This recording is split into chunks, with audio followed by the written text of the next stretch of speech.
નમસ્કાર, આપ જોઈ રહ્યા છો સ્પાર્ક ટુડે ન્યૂઝ। વિવાયો વડોદરા સાઉથ ઝોન વ્રજધામ સંકુલ માંજલપુર ખાતે આજે બીજા નોરતે ખૂબ મોટી સંખ્યામાં વૈષ્ણવ ભક્તો ગરબે ઝૂમ્યા હતા। આજ સાથે south zone president Nimeshbhai Shah દ્વારા ગરબે રમનાર દરેક વૈષ્ણવ ભક્તો માટે ત્રીજા નોરતાથી નવમા નોરતે સુધી રોજે રોજ પ્રાઇઝ આપવામાં આવશે તેવી જાહેરાત કરવામાં આવી હતી। તે જ સાથે ગરબાનું આયોજન કરવામાં આવ્યું છે કે આજે મોટી સંખ્યામાં વૈષ્ણવ ભક્તો દ્વારા યમુનાજી અને ભગવાન શ્રી કૃષ્ણજીની આરતીનો લાભ લેવામાં આવ્યો। વિવાયો સાઉથ ઝોનના પ્રેસિડેન્ટ નિમેશભાઈ શાહે તમામ વૈષ્ણવ ભક્તોનો આભાર વ્યક્ત કર્યો હતો। તેની લાશ પૂજ્ય જીજીના વ્રજધામ આધ્યાત્મિક સંકુલમાં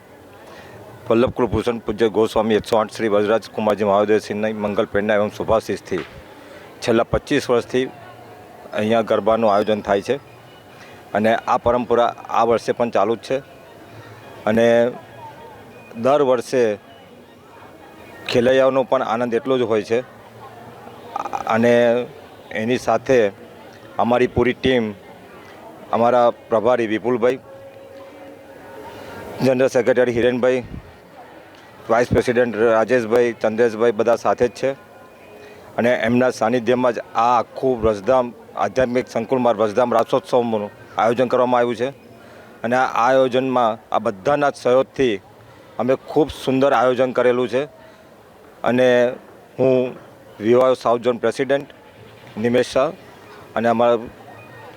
સર્વેને અમારા જય શ્રી કૃષ્ણ।